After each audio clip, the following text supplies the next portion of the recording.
Right. பாய்மங்கள்.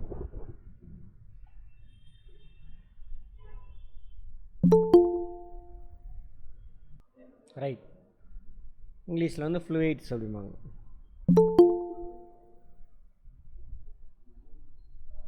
சுற்றிலும் உள்ளதை புரிஞ்சுக்கிறோம், மனப்பாடம் பண்ணக்கூடாது.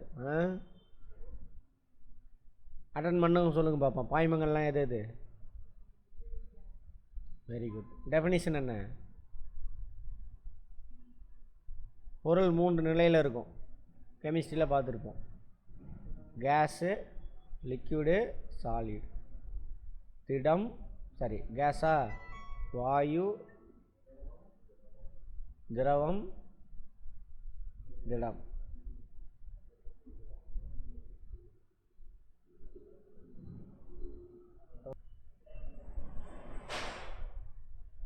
ஓகேவா? 3 இருக்கும். இதில் இந்த 2 தான் என்னது? ஃப்ளூயிட்ஸ், பாய்மங்கள். மேட்டிலேருந்து பள்ளத்தை நோக்கி ஓடும். மேட்டிலேருந்து எங்காவும் பள்ளத்தை நோக்கி ஓடும். அல்லது உயர் அழுத்தத்துலேருந்து தாழ் அழுத்தத்தை நோக்கி ஓடும். எப்படி வேணாலும் வச்சுக்கலாம். இது 2ம். ஆமாவா? கேஸ் என்ன ஒரு இடத்துல நிற்குமா? கேஸ் ஓடுறத நம்ம என்ன பார்க்குறோம்? என்னவா ஃபீல் பண்ணுறோம்? கேஸ் ஓடுதில்ல, அது என்னவா ஃபீல் பண்ணுறோம்? அதுக்கு பேர் என்ன? ஸ்டீமா? ஸ்டீமா? காற்று. அது என்னது? வளிமண்டலம் ஒரு இடத்துல இன்னொரு இடத்துக்கு ஓடும். உயர் அழுத்தத்துலேருந்து தாழ் அழுத்தத்தை நோக்கி. அதே மாதிரி தண்ணி என்ன பண்ணும்? உயர் அழுத்தத்துலேருந்து தாழ் அழுத்தத்தை நோக்கி ஓடும். மேட்டிலேருந்து பள்ளத்தை நோக்கி ஓடும். ஓகேவா?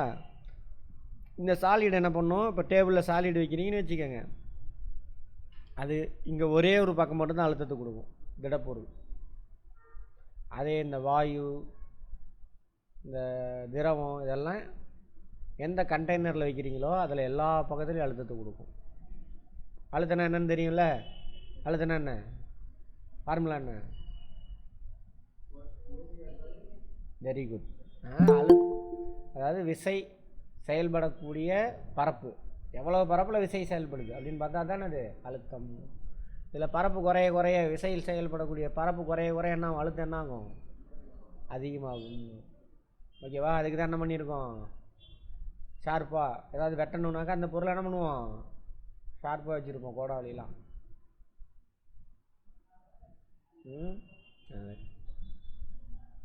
சரி, அதெல்லாம்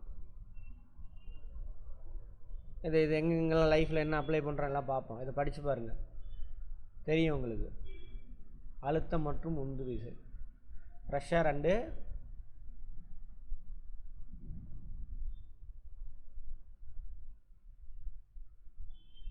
த்ரஸ்ட், உந்து விசை. இந்த கதையெல்லாம்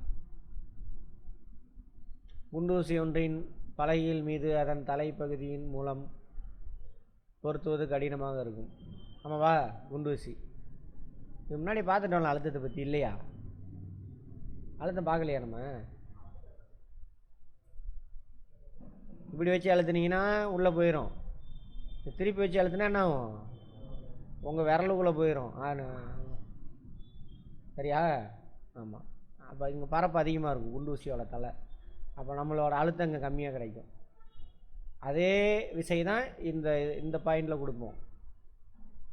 பட் ஏரியா குறைஞ்சதுனால அழுத்தம் அதிகமாக இருக்கும். அப்போ என்ன ஆயிரும்? குண்டூசி உள்ளே போயிடும். அதே மாதிரி பாலைவனத்தில் ஒட்டகத்தோட பாதை எப்படி இருக்கும்? பரப்பு அதிகமாக இருக்கும். இல்லை என்ன ஆயிரும்? கால் உள்ளே போயிடும், மணலில் போயிடும். பரப்பு அதிகமாகும் பொழுது என்ன அழுத்தம் குறையும். சரி, ஆடு மாடுக்கெல்லாம் எப்படி இருக்கும்? கால் கூராக இருக்கும், இப்படி கூராக இருக்கும். ஆடு மாடு மாதிரி இருக்காது, அதுக்கு பாதம் பஞ்சு பஞ்சாக இருக்கும். பரப்பு அதிகமாகுது, ஸோ அழுத்தம் என்ன ஆகும்? குறையும். பரப்பு குறைஞ்சதுன்னா அழுத்தம் அதிகமாகும், இப்போ கால் உள்ளே போயிடும்.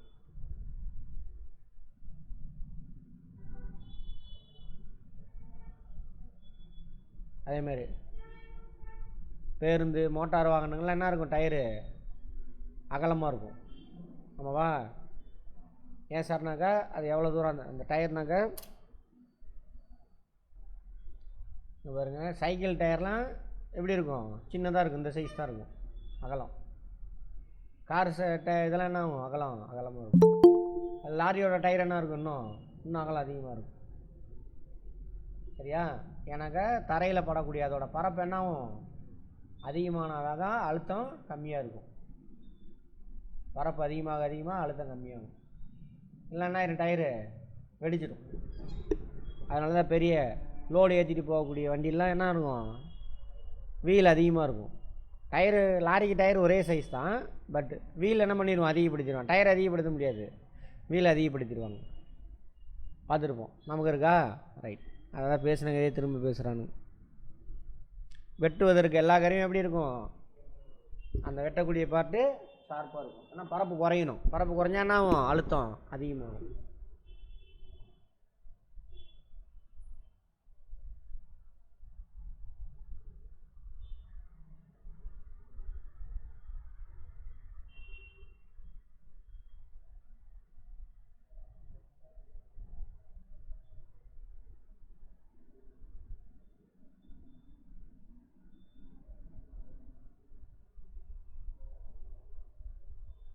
மணற்பாங்கான இடத்துல நில்லுங்க, கால் என்ன ஆகும், உள்ளே போகும்.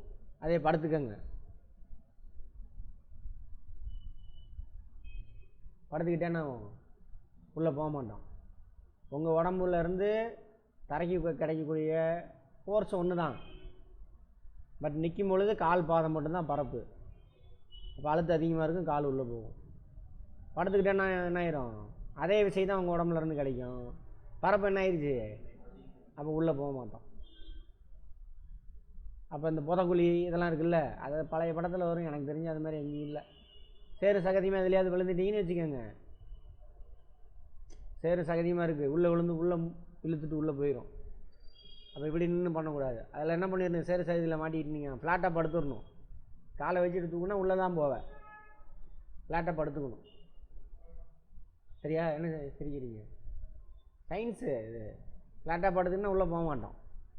ஓகேவா சார்? மூச்சு திணறு சார், மல்லாக்கு படுத்துக்கோ, மூக்கு வெளியில் இருக்கும், எவனாவது வந்து பிடிச்சி தூக்கிடுவான். சரியா? பழைய படம் பார்த்துருப்பீங்களே, மோகன் படம். யாராவது என்ன படமா? வெள்ளை திறந்த கதவு, இந்த படத்தில். சரியா? அது மாதிரி.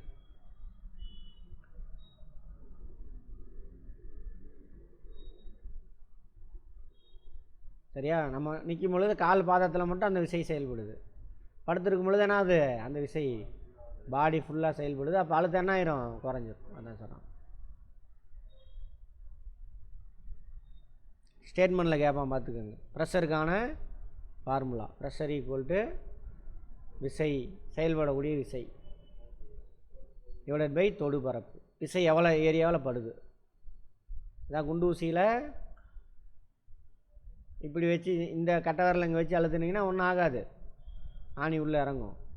ஓகேவா? அதை இப்படி திருப்பி வச்சு அழுத்துனீங்கன்னா என்ன ஆகும், அதே கட்டை விரலில் அவ்வளோ விசை தான் கிடைக்கும், கொடுக்க முடியும். ஆனால் என்ன ஆயிரும், ஆணி நம்ம விரலுக்குள்ளே போயிடும். ஏன், பரப்பு குறையுது. ஃபார்முலா வச்சு போனாலும் சரி. அதனால தான் பாருங்கள், கிராமத்தில் என்ன பண்ணுவாங்க, தலைமாடு தலையில் வெயிட் ஏற்றுனாங்கன்னு வச்சுக்கோங்க, சுருமாடு வச்சுக்குவாங்க.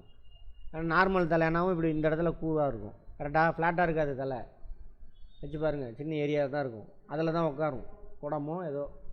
சுருமாடு வச்சிங்கன்னா என்ன ஆயிரும், ஃபுல்லாக பரப்பு அதிகமாகிடும், அழுந்தாது, ரொம்ப தூரத்துக்கு எடுத்துகிட்டு போகலாம். கிராமத்தில் ஃபாலோ பண்ணுறாங்களே தெரியும், நிறைய விஷயம் நம்ம முன்னோர்கள் புரிஞ்சு தான் அதை ஃபாலோ பண்ணுறாங்க. அதுக்கு என்ன வார்த்தை, எக்ஸாக்டாக எதனால் நடக்குதுன்னு எக்ஸ்பெரிமெண்ட் பண்ணலை, இங்கிலீஷ்காரன் கண்டுபிடிச்சா நம்ம படிச்சுக்கிட்டு இருக்கோம். சரியா? விசையோட அலகு என்னது, நியூட்டன் தானே. நியூட்டன் பை பரப்பு. பரப்போட அலகு என்னது, மீட்டர் ஸ்கொயர். அவ்வளோதான். அதை வந்துட்டு என்னது formula, newton per metre square. Newton per metre square basic எல்லாத்துக்கும் தெரியும் நமக்கு. அதோட லிங்க் பண்ணி போட்டால் முடிஞ்சு போச்சு. கான்செப்ட் புரிஞ்சுருந்தால் போட்டுடலாம்.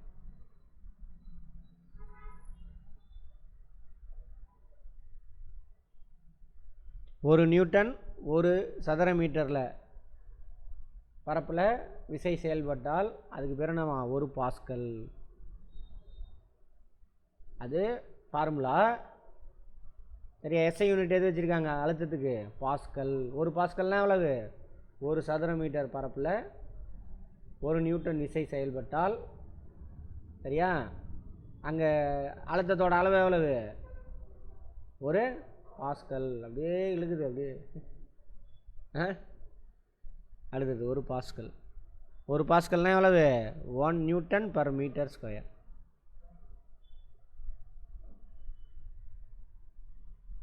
ஒரு சிறிய ஆணி நமது உடலை துளைக்கும் பொழுது வலியை உணர்கிறோம். சிலர் ஆணி படுக்க, இந்த கதையெல்லாம் நிறைய பேசியாது. ஆணி படுக்கையில் படுக்கிறானா எதுவும் ஆக மாட்டாங்க. ஏன்?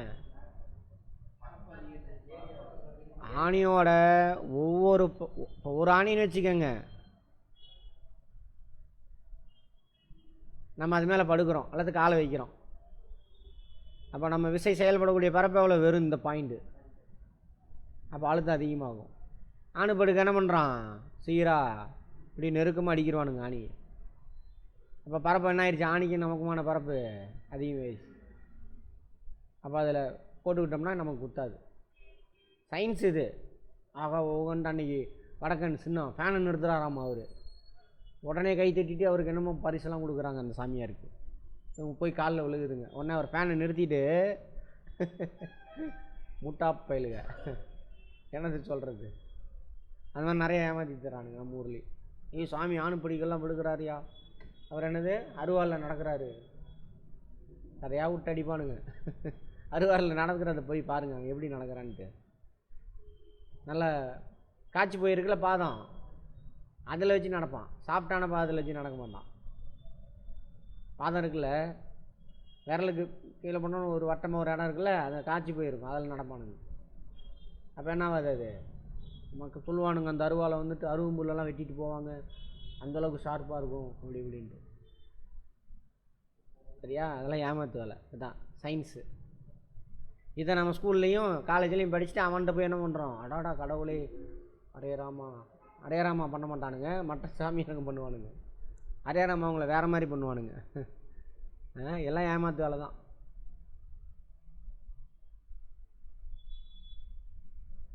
அடுத்தது 90 கிலோ நிறை கொண்ட மனிதன் ஒருவன் தன் 2 கால்களின் தரையில் நிற்கிறான்.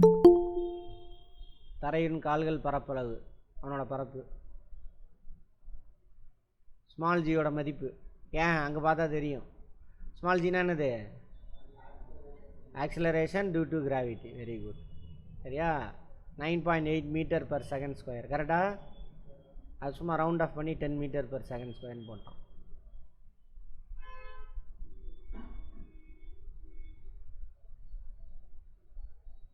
மனிதனுடைய எடை, எடைக்கு என்னது ஃபார்முலா?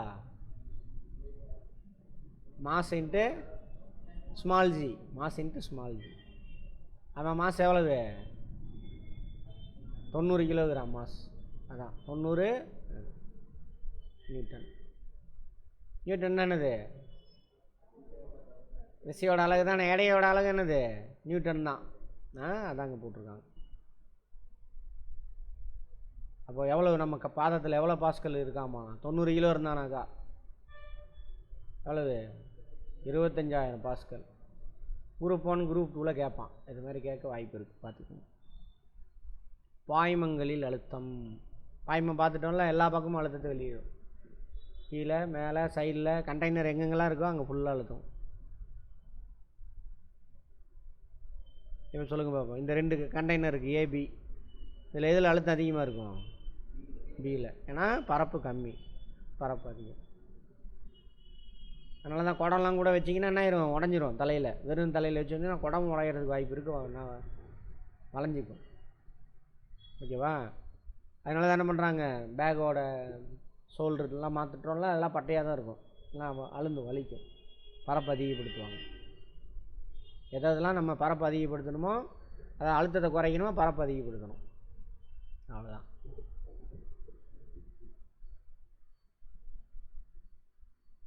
திரவங்கள் வாயுக்கள் ரெண்டுமே என்னது? பாய்மங்கள்.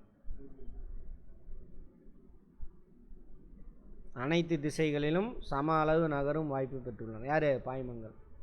அனைத்து பாய்மங்களும் அனைத்து புள்ளிகளிலும் அழுத்தத்தை வெளிப்படுத்துகிறது. இது பாய்மங்கள். கண்டெய்னரில் இருக்கக்கூடிய கேஸு எல்லா பக்கம் அழுத்தம் கொடுக்கும், கடாபடான்னு ஓடிட்டு இருக்கும். தண்ணி அதே கதை தான்.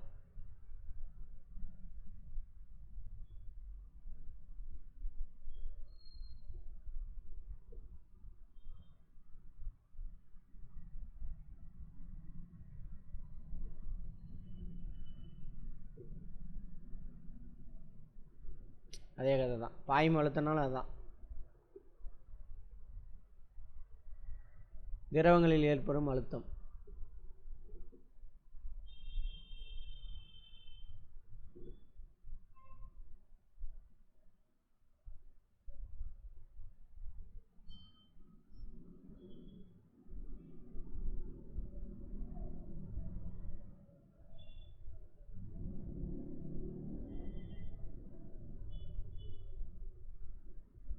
இங்கே பாருங்க,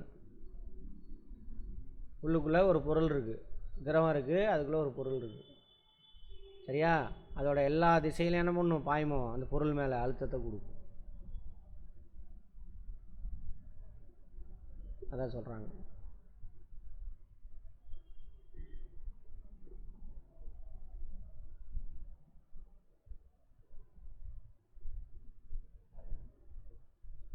அதேமாதிரி தண்ணி ஒரு கண்டெய்னரில் ஒரு பாட்டிலில் தண்ணி வச்சுருக்கோம்.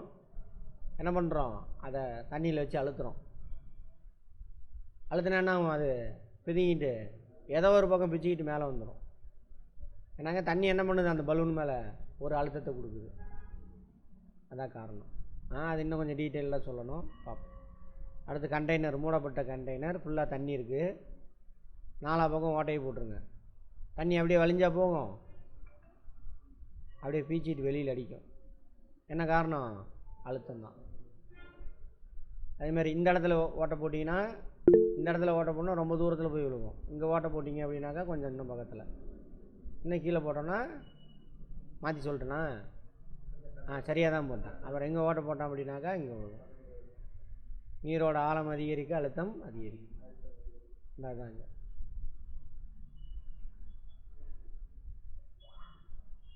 திரவத்தின் அழுத்தத்தை தீர்மானிக்கும் காரணிகள். திரவத்தில் ஒரு பர்டிகுலர் பாயிண்டில் எவ்வளோ அழுத்தம் இருக்குன்னு தீர்மானிக்கிறது யார், எவ்வளோ ஆழம். உள்ள ஆழம் அதிகமாக அதிகமாக அழுத்தம் அதிகமாகும். அடர்த்தி, இது என்னம்மா, இதுக்கு பேர் என்ன, ரோ, ரேவா ரோவா, ரோ. அடர்த்தி, நீரோட அடர்த்தி. நீரில் அடர்த்தி மாறுபடுமா, எப்போ,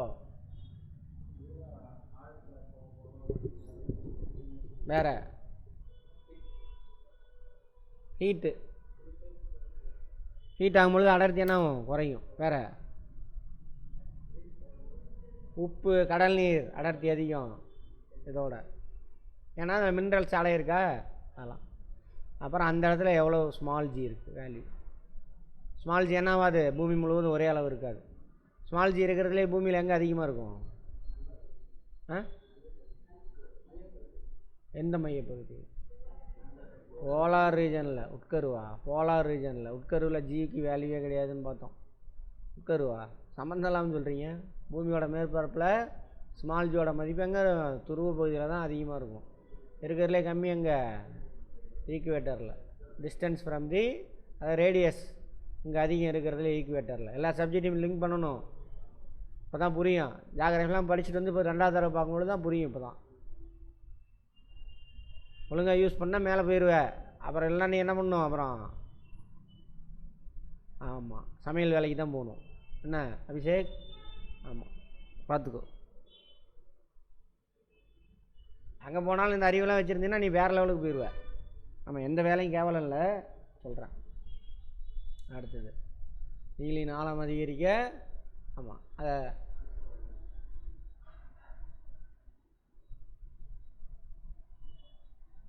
இது 3 மல்டிப்ளை பண்ணால் அங்கே அவ்வளோ அழுத்தம் இருக்குன்னு அர்த்தம்.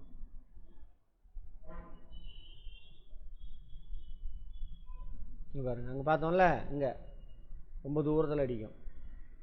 வீட்டில் டெய்லி இதை பார்க்குறீங்களா, வீட்டில் இதை டெய்லியும் பார்க்குறோமா?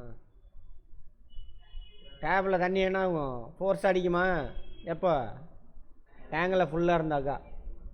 தண்ணி குறைய குறைய என்ன ஆகுது, ஆழம் அதிகமாகும். ஸோ அழுத்தம் குறையும். சரி, ஆழம் குறையும், அழுத்தம் குறைஞ்சி போயிடும். அதாவது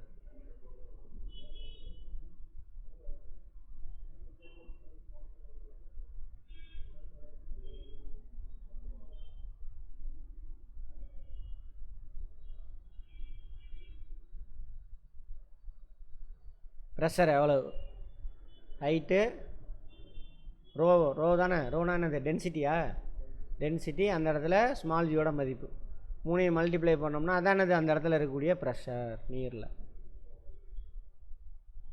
அதனால தான் என்ன ஆகுது, டேமில் பேஸ் எப்படி இருக்கும், அகலமாக இருக்கும், மேலே போக போக போக போக ஒல்லியாயிரும். அப்படி பார்த்துருக்கீங்களா? ஏன்னாங்க ப்ரெஷர் அதிகமாக இருக்கும், அதனால் அகலமாக கட்டியிருப்பாங்க, எல்லாம் உடச்சிட்டு போயிடும். ஸ்டேட்மெண்ட்டில் கேட்பான், பார்த்துக்கோங்க. 85 மீட்ரு திரவத்தம்ப உயரமுள்ள நீர், அடர்த்தி 1000 கிலோகிராம் பர் மீட்டர் கியூப். அடர்த்தியோட ஃபார்முலா என்னது, மாஸ் பை வால்யூம், அலகு. அதான் மாஸோட இது என்னது, கிலோகிராம், அப்புறம் வால்யூம் மீட்டர் கியூப். அதான்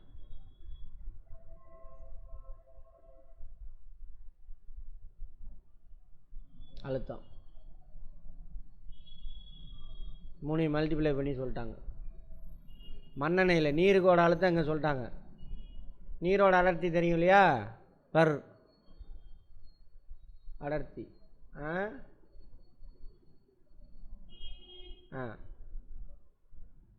ரைட்.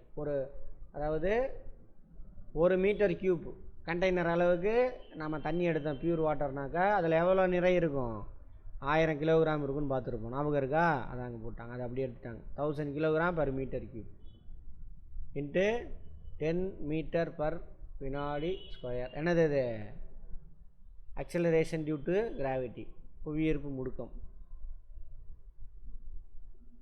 உயரம் எவ்வளோன்னு, 0.85 மீட்டர். அப்போ தண்ணி எவ்வளவு, 8500 பாஸ்கல். அதே மண்ணெண்ணெய் 6800 பாஸ்கல் தான். அதனால தான் என்ன பண்ணும், மண்ணெண்ணெய் தண்ணியில் மிதக்கும் பார்ப்போம். அழுத்தம் தான் மிதக்க வைக்கிறது ஒரு பொருளை. முன்னாடியே பார்த்துருக்கோம், பாருங்கள், திரும்ப போய் புரிஞ்சுக்க ட்ரை பண்ணுங்கள், வந்து கேளுங்க.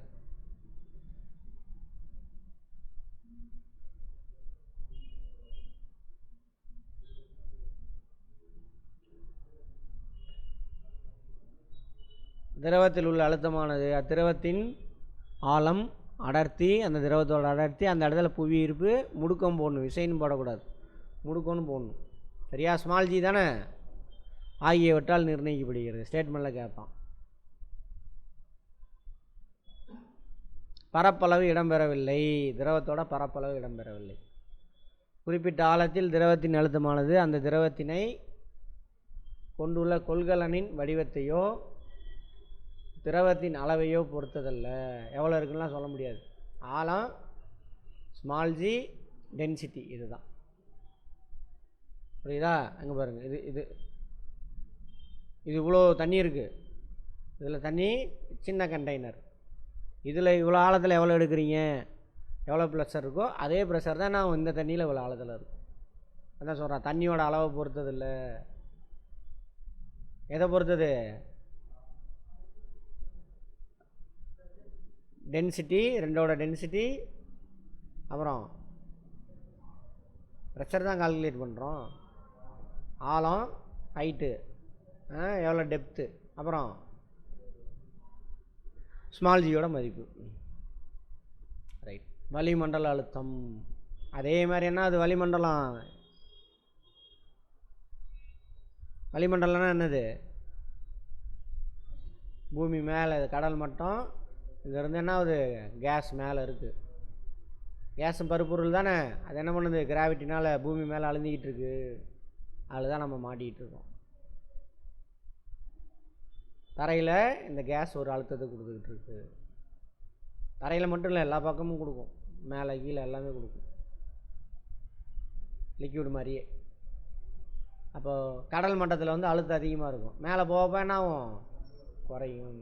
அந்த நீரின் ஆழம் அதிகரிக்க சொன்னோம்ல, இப்போ மேலேருந்து கீழே வர வர என்ன அழுத்தம் அதிகமாகும். இங்கேருந்து மேலே போக என்ன ஆகுது, ஆழம் குறைஞ்சிட்டே போகுது. அதுதான் ஹில் ஸ்டேஷனில் கொஞ்சம் ப்ரெஷர் இருக்கிறவங்களாம் அங்கே கொண்டு போய் விடுவாங்க, மன அழுத்தம்லாம் குறையும். அதுக்காக தான், அதுக்காகவே என்ன பண்ணாங்க, இங்கே ஒருத்தண்டை அடித்து எஸ்டேட்டே பிடுங்கினாங்க. ஆமாம், நீங்கள் என்ன தெரியுமா? தெரியாதா? சரி.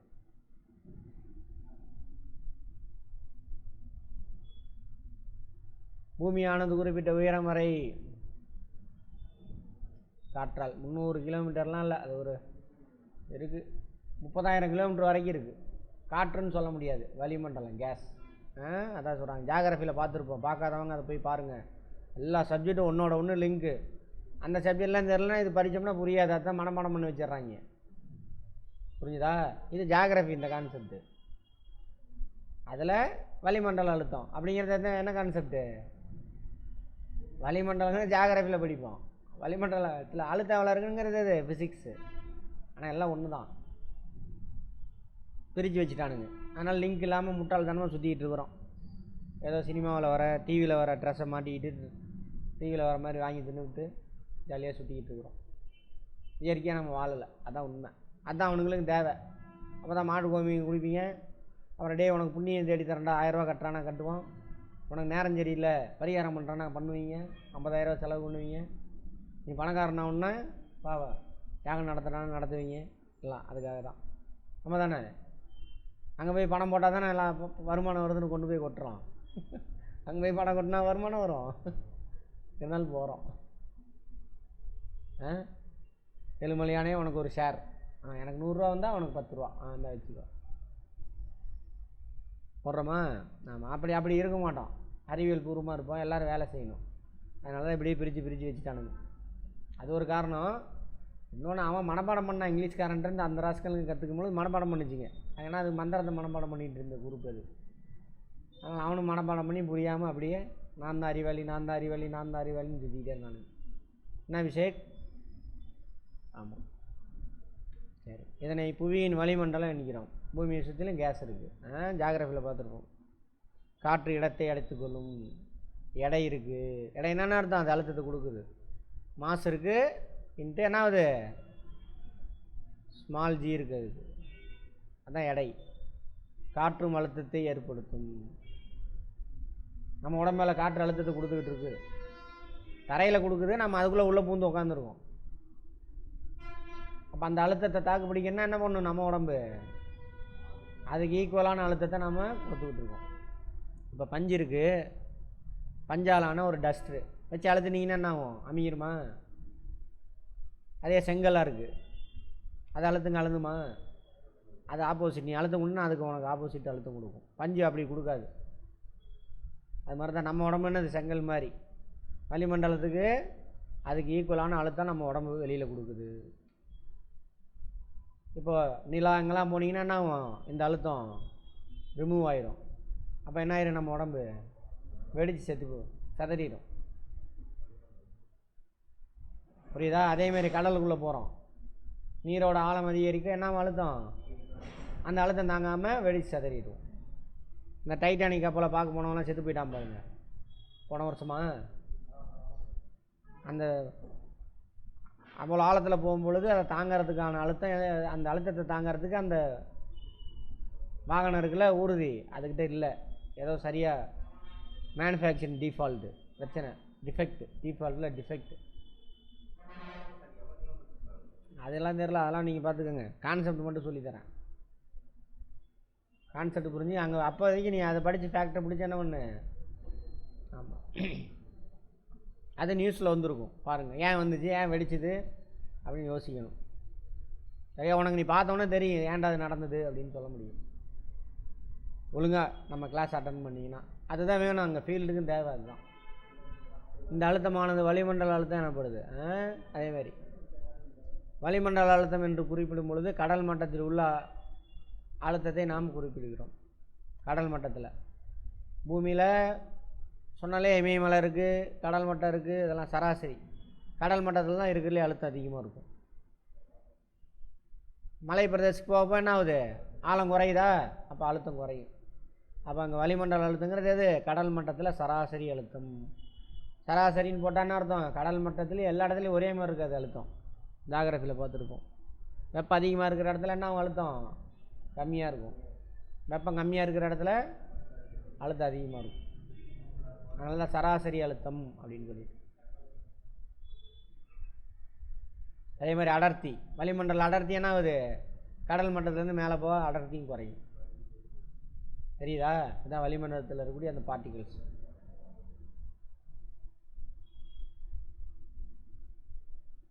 மேலே போக அழுத்தம் குறையும். அடர்த்தி மட்டும் காரணம் இல்லை. இந்த இடத்துல நின்னோம்னா இவ்வளோ பெரிய கேஸ் நம்ம மேலே அழுந்திக்கிட்டு இருக்கு. இங்கே போயிட்டு என்ன ஆயிடுச்சு, இவ்வளோ கட் ஆயிடுச்சா, அப்போ அழுத்தம் குறைஞ்சிரும். அதனால் கடல் மட்டத்தில் தான் அழுத்தம் அதிகமாக இருக்கும். கடல் மட்டத்துலேருந்து மேலே போக நம்ம அழுத்தம் குறையும்.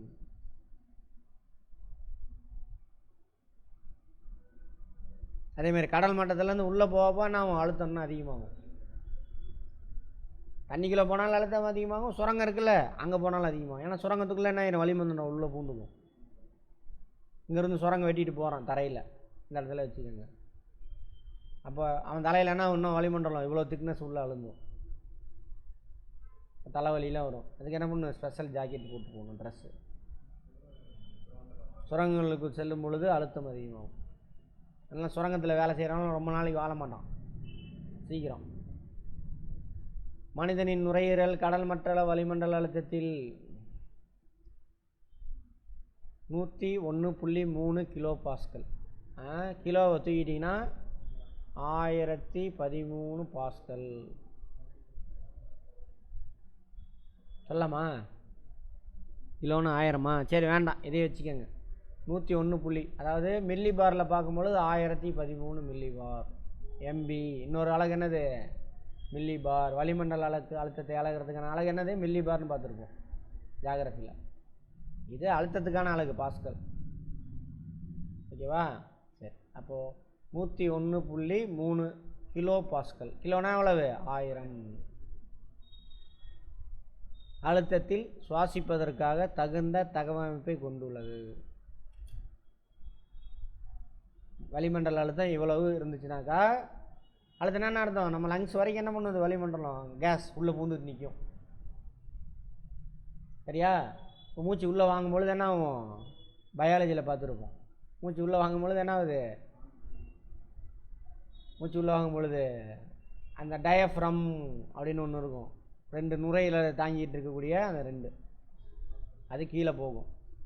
அப்போ நுரையீரல் என்ன ஆகும், விரிவடையும் அப்படின்னு பார்த்துருப்போம். எலும்பு கூட என்ன ஆகும், அப்படியே விரிவடையும். நுரையீரல் அப்போ விரிவடையும். அப்போ வளிமண்டலத்தை வெளியில் இந்த 113 மில்லி பார் அல்லது 101.3 கிலோ பாஸ்கல் வளிமண்டல அழுத்தம் வெளியில் இருக்கும். உள்ள கண்டெய்னர் பெருசாகுதா, இப்போ பலூன் இருக்குது, பலூனோட சைஸை பெருசு பண்ணுங்கள். அதாவது பலூனில் தண்ணி ஊற்றி வச்சுருக்கோம். இப்போ பலூனோட சைஸை பெருசு பண்ணால் உள்ள என்ன ஆகும், இப்படி வச்சுக்கலாமா? இப்போ ஒரு சின்ன பலூன் இருக்குது, அது ஃபுல்லாக ஊற்றி வச்சுருக்கோம், டைட்டாக இருக்கும். அதே பெரிய பலூனில் அதே அளவு கேஸை உள்ளே விடுங்க, கொல கொலன்னு ஆயிரும் பலூன். அப்போ என்ன அர்த்தம், அங்கே அழுத்தம் குறைஞ்சிரும். அது மாதிரி லங்ஸில் என்ன ஆகும், அழுத்தம் விரிவடையும் பொழுது அழுத்தம் குறையும். அப்போ வளிமண்டலத்தில் அழுத்தம் அதிகமாக இருக்கும். அப்போ என்ன, காற்று சர்ன்னு புஷ்ஷுன்னு உள்ளே போகும். அந்த செகண்டுக்குள்ளே என்ன பண்ணுவோம், ஃப்ராக்ஷன்ஸ் ஆஃப் செகண்டுக்குள்ளே அந்த அந்த கேஸ் டிரான்ஸ்மிஷன் இருக்குல்ல, அது நடந்துடும். உடனே என்ன பண்ணுவான், எலும்பு கூடு சுருங்கும், அந்த டயஃப்ரம் மேலே எந்திரிக்கும். அப்போ என்ன ஆகும், நுரையீரல் சுருங்கும். நுரையீரலேருந்து என்ன ஆகும், நுரையீரலில் அழுத்தம் அதிகமாகும். அப்போ என்ன ஆகும், நுரையீரலேருந்து காற்று வெளியில் வரும். இப்படி தான் என்ன நடக்குது, அது நடக்காதுன்னு கேட்பாங்க. மனித நுரையீரல் அங்கே உயரமான மலை மேலே செல்லும் பொழுது அழுத்தம் குறைவதால் மேலே போக அழுத்தம் குறையும். அப்போ என்ன ஆகுது, வளிமண்டல அழுத்தம் நம்ம லங்ஸோட அழுத்தத்தோட வளிமண்டல அழுத்தம் கம்மியாயிரும். அப்போ என்ன ஆகாது, வெளியிலேருந்து காற்று உள்ளே போகாது. அதுக்காக என்ன பண்ணும், இமயமலை அந்த மாதிரி உயரமான நடந்து போகிறேன், சிலிண்ட்ரு மலை ஏறுறவங்க இருக்காங்களே, சிலிண்ட்ரு அடைச்சி உள்ளே வச்சுருப்பாங்க, ஆக்சிஜன் சிலிண்ட்ரு. அதில் என்ன கேஸ் சேர்ந்து அடைச்சிருப்பாங்கன்னு பார்த்தோம், ஹீலியம் ப்ளஸ் ப்ரெஷர் அதிகமாக இருக்கும். அப்போ தான் அதை எடுத்துகிட்டு போவாங்க. போனால் என்ன ஆகும், அப்போ தான் கரெக்டாக ப்ராசஸ், அது அவ்வளோ ப்ரெஷர் இருக்கும் அந்த சிலிண்டரில். உயிர் வாயு அப்படின்னா அது ஆக்சிஜன். ஏன்னா இந்த சிறப்பு சுவாசிக்கும் இயந்திரங்கள் தேவைப்படுது. கேட்பாங்க என்னென்னு. மேலே போக மலை பிரதேசம் போனால் அது வளிமண்டல அழுத்தம் குறையும். ஸோ சுவாசிக்கிற பிரச்சனை வரும். அதுக்கு தான். அதேமாரி ஆழம் கடலுக்குள்ளேயே சுரங்கத்துலேயே போகும்போது தானே அவன் அங்கேயும் அந்த பிரச்சனை வரும்.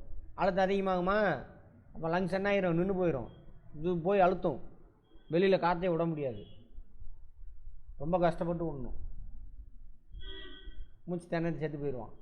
அப்போ அதுக்கு தகுந்த மாதிரி என்ன பண்ணணும், அதுக்கு சிலிண்டரு இந்த 101.3 கிலோ பாஸ்கல் அவ்வளோ ப்ரெஷரோட அந்த சிலிண்டர் எடுத்துகிட்டு போவாங்க. சிலிண்டரில் என்ன ஆயிடுச்சு, போக போக ப்ரெஷர் குறைஞ்சிருச்சுன்னா பிரச்சனை ஆயிரும். அதான் சிலிண்டர் தீரப்போகுது, ஆக்சிஜன் மட்டும் தீரப்போகுதுன்னு. இப்போ ஆக்சிஜன் தீராட்டியுமே அங்கே ப்ரெஷர் இல்லைன்னா நம்மளால் சுவாசிக்க முடியாது. படம்லாம் வருதா, இங்கிலீஷ் படம்லாம், அதெல்லாம் இப்போ இங்கிலீஷ் படம்லாம் பாருங்கள், இதை வச்சு புரியும். அப்போ தான் இன்னும் சயின்டிஃபிக்காக எடுப்பானுங்க. இது வரைக்கும் ஏதோ த்ரில்லிங்காக உட்காந்து பார்த்துக்கிட்டு இருக்கோம் இங்கிலீஷ் படம்லாம். இப்போ உட்காந்து பாருங்க, சயின்டிஃபிக்காக தான் இருக்குது எல்லா அப்ரோச்சுமே. ரைட். அதே சயின்டிஃபிக்காக நம்மளால் எடுத்தானே பார்க்க மாட்டான். நம்மளால் அந்த படத்தை காப்பி அடிச்சுட்டான்டான்ட்டுருவான். சரியா, நம்ம கிளாஸ் மாதிரியே தான்.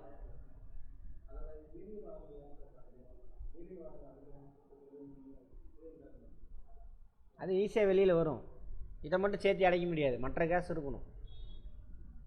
சரியா, வளிமண்டலத்தில் என்னென்ன கேஸ் சேர்ந்ததுமா, அதான் அந்த கிளாஸ்லாம் அட்டன் பண்ணிங்கன்னா புரியும். வெயிட் பண்ணுது. வளிமண்டலத்தில் ஆக்சிஜன் மட்டும் இருக்காது, nitrogen, oxygen, hydrogen, helium, carbon di oxide, methane, இதெல்லாமே இருக்கும். H2O மாலிகுல் எல்லாம் இருக்கும்.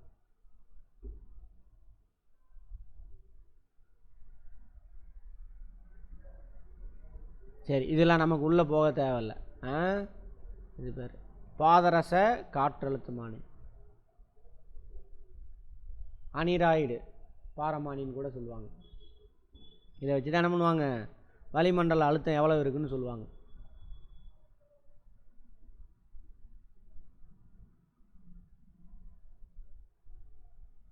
பாதரசத்தோட அடர்த்தி நமக்கு முன்னாடியே தெரியும். ஒன்றும் இல்லை, இங்கே பாருங்கள், நம்ம தெர்மோமீட்டர் இருக்குல்ல, அது மாதிரி தான் இது பாதரசம் வச்சுருக்காங்க. ஆனால் இப்படிலாம் கிடையாது, இப்போ வேறு வந்துருச்சு, டிஜிட்டல் வந்துருச்சு. இப்போ இதில் வளிமண்டல அழுத்தத்தில் இருக்குமா, அப்போ என்ன வேணால் இது மேலே ஏறும், புஷ்ஷுன்னு மேலே ஏறும். வளிமண்டல அழுத்தம் இங்கே அதிகமாக நம்ம மேலே ஏறும். வளிமண்டல அழுத்தம் குறைய வளிமண்டலம் மேலே போச்சுன்னா வளிமண்டல அழுத்தம் குறையுதுன்னு அர்த்தம். இதனா கீழே இறங்கும், ரீடிங் தெரியும். இப்போ வளிமண்டல அழுத்தத்தை அளக்கல்ல கண்டுபிடிக்க, சரியா, அளக்கிறதுக்கு பயன்படுறது யூனிட் வந்து மில்லிபார். ஓகேவா, சரி, அளக்க பயன்படும் கருவி பாதரசமானி அப்படிம்பாங்க, பாரமானி, அனிராய்டு பாரமானி அப்படின்னு சொல்லுவாங்க.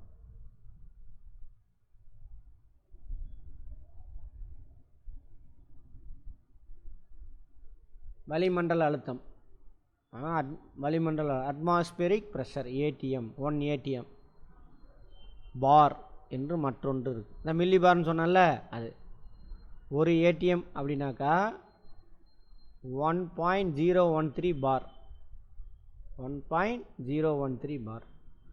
ஒரு ATM ஈக்குவல் டு 1.013 × 10⁵ பாஸ்கல். ஏன்டா போட்டு குழப்பி வச்சுருக்கீங்க இந்த பசங்களை. சரி, அதெல்லாம் விட்டுருங்க.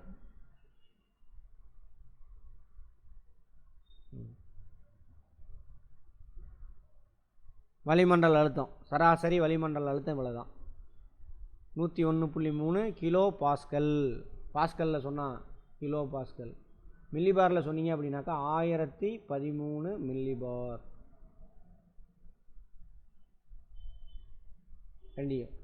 ரெண்டு ஒரு ஸ்தானம் தள்ளி போனால் கிலோ பாஸ்கல். மில்லிபாரில் சொன்னால் என்ன அர்த்தம், 1013. அவ்வளோதான். தனிச்சுழி அழுத்தம்மா, அதெல்லாம் நமக்கு எதுக்குப்பா. அப்சல்யூட் ப்ரெஷர் இதெல்லாம் வேண்டாம், விட்டுருங்க. அடுத்தது எரிபொருள் நிரப்புறோம்ல, டயர் ப்ரெஷர் செக் பண்ணுறாங்களா, அதுக்கு பேர் PSIன்னு போட்டிருக்காங்க. யூனிட் போய் பார்த்தீங்கன்னா தெரியும். பாயிண்ட் சொல்கிறாங்களா, 30 பாயிண்ட் 40 பாயிண்ட் அப்படிங்கிறது PSI. அதான்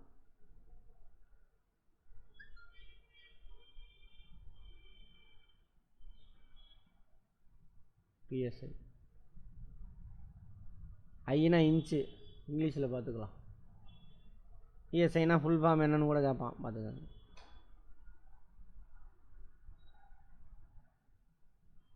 புரிஞ்சிக்க ட்ரை பண்ணணும். இப்போ என்னடா இப்படிலாம் இருக்கான்னு தோணும். ஒன்ஸ் புரிஞ்சின்னா ஜென்மத்திலையும் மறக்காது.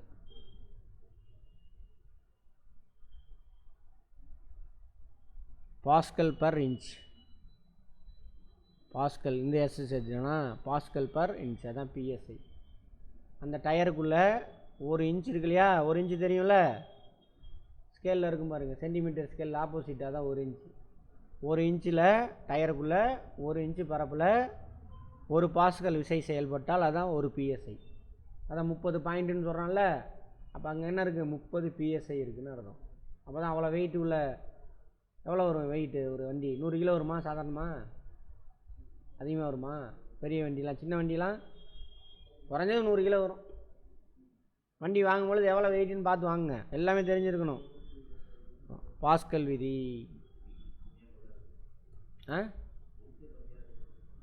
ஒப்படர்த்தி இதை நாளைக்கு பார்ப்போம். போதும், நாளைக்கு பார்ப்போம். 6:30 ஆரம்பிச்சிருந்தால் முடிச்சிருக்கலாம். பாஸ்கல் விதி ரொம்ப ரொம்ப முக்கியமானது. இதை வச்சு தான் அந்த ஹைட்ராலிக்ன்றோம்ல, அதெல்லாம் இப்போ இதை வச்சு தான் செயல்படுது. ஒரு கண்டெய்னர் மூடப்பட்டு இருக்குது, அதில் ஒரு லிக்விடோ கேஸோ இருக்குது, சரியா?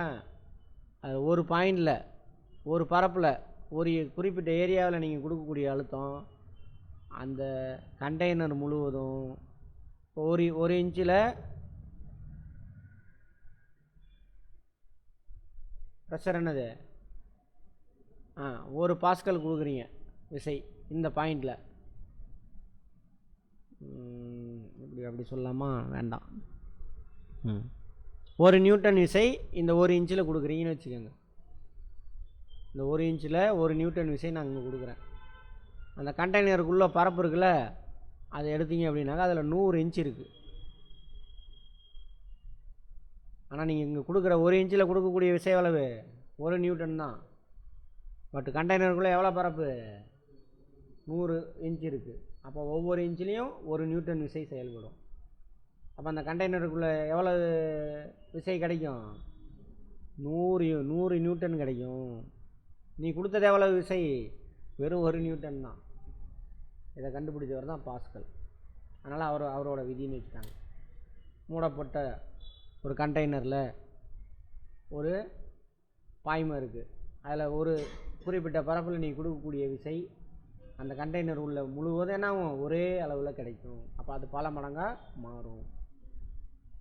அதனால தான் பார்த்தீங்க அப்படின்னா காரு அதெல்லாம் விட்டுருங்க, ஜேசிபி விடுங்க, அது அப்புறம் வெளிப்படையாக நான் காட்டுறேன் கண்ணுக்குள்ளே.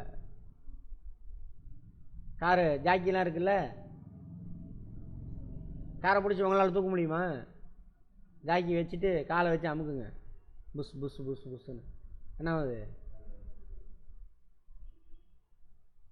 அப்போது காலில் நீ கொடுக்கக்கூடிய பரப்பு, நீ கொடுக்கக்கூடிய அந்த 1 இன்ச்சில் கொடுக்கறது பல மடங்காக மாதிரி என்ன உள்ள ஹைட்ராலிக் இருக்கும், பல மடங்காக என்ன ஆயிரும் இருக்கும். அதான் இது. அப்புறம் தான் அதோட இதை தான் என்ன பண்ணுறோம், மெஷின்லலாம் வச்சுட்டோம். லிஃப்ட்டு, ஜேசிபி, அப்புறம் வேறு பொக்லைன், சரியா? அதெல்லாம் யூஸ் பண்ணுறோம். ஹைட்ராலிக்னு எங்கே வருதோ அங்கே எந்த விஷயம் செயல்படுது? மணிகண்டன் புரியுதா? நீரியல் அழுத்தி, ஹைட்ராலிக் ப்ரெஷர். இங்கே பாருங்கள். அதேமாதிரி இங்கே போங்க, நம்ம இப்போல்லாம் மிஷின் சுவிட்சை போட்டால் நடந்துடுது. நான் சொன்னதே தான். அப்போல்லாம் பார்த்தீங்கன்னு வச்சுக்கோங்க, இந்த கார் சர்வீஸ்லாம் இருக்குல்ல, அங்கே கொண்டு போய் நிறுத்திடுவானுங்க காரை. அப்புறம் காரை தூக்குவாங்க. அதுக்கு சைடில் போய் ஒரே ஒரு ஆள் சைடில் ஒரு இது மாதிரி இருக்கும், ஒன்று சுற்றுவார், அதில் காலை வச்சு இதே மாதிரி அமுக்குவார். அவ்வளோ பெரிய காரை அப்படியே மேலே போகும். அப்போல்லாம் மெஷின்லாம் கிடையாது. நான் போய் என்னோட ஆன்னு பார்த்துட்டு இருப்பேன், இந்த ஆள் காலில் இவ்வளோ பவர் இருக்கா அப்படின்னு. என்னடானா அதுதான் அவரோட கால் பரப்பில் இப்போ 10 நியூட்டன் விசை கொடுக்குறாருன்னு வச்சுக்கோங்க. இந்த கார் நிற்கிதுல, அது கீழே பாருங்கள் ஃபுல்லாக தண்ணி இருக்கும். இந்த பாருங்கள் தண்ணி அங்கே. அவரோட கால் ஒவ்வொரு பரப்புக்கு என்ன ஆகும்? 10 நியூட்டன். அது பல நியூட்டனாக மாறிடும். அப்போ ஒரு ஆள் என்ன பண்ணலாம்? அழகாக காரை மேலே செட் பண்ணிடலாம். இந்த பாஸ்கல் விதி. ஹைட்ராலிக் செயல்படுறது எல்லாமே என்னது பாஸ்கல். ரொம்ப டீட்டெயில்டாக உள்ளே போகாதீங்க. இதுதான் கான்செப்ட். இது புரிஞ்சுன்னா வேலை முடிஞ்சது.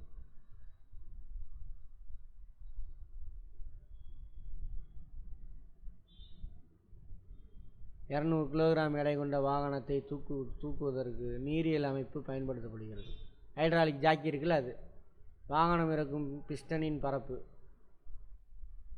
வாகனம் நிறுத்தி வச்சுருக்காங்களா அந்த பரப்பு, விசை செல்லப்படும் பிஸ்டனின் பரப்பு இவ்வளோதான். வாகனத்தை தூக்குவதற்கு தேவைப்படும் குறைந்த அளவு விசை எவ்வளவு? ஓகேவா? இவ்வளோ விசை கொடுத்தா போதும். 1176 நியூட்டன் கொடுத்தா போதும். ஒரு கால் போதும் நமக்கு. 1176 நியூட்டன் அவ்வளோ இருந்தால் போதும். பட் இதை மல்டிப்ளை பண்ணிங்கன்னா என்ன ஆகும்? அது ஏகப்பட்டது போகும். அவ்வளோலாம் நம்ம தேவையில்லை. 20,000 அந்த மாதிரி தேவை. அவ்வளோ தேவையில்லை. அடர்த்தியை பற்றி நாளைக்கு பார்ப்போம். அடர்த்தி பார்த்துட்டோம்ல முன்னாடியே. சரி பார்ப்போம், திரும்பவும் நாளைக்கு பார்ப்போம். இப்போ என்ன பார்த்தோம்? அழுத்தம். அது எதில் அழுத்தம் பார்த்தோம்? ஃப்ளூயிடில். ஃப்ளூயிடில் எந்த பக்கம்லாம் அழுத்தம் இருக்கும்? எல்லா பக்கமும் அழுத்தம் இருக்கும் ஃப்ளூயிடில். அதை பயன்படுத்தி தான் என்ன பண்ணுறான்? பாஸ்கல் அந்த விதியை கண்டுபிடிக்கிறாரு. அதை வச்சு தான் என்ன பண்ணுறோம்? ஹைட்ராலிக் இதெல்லாம் ஃபங்க்ஷன் ஆகுது பாஸ்கல் விதியை பயன்படுத்தி. ரைட்.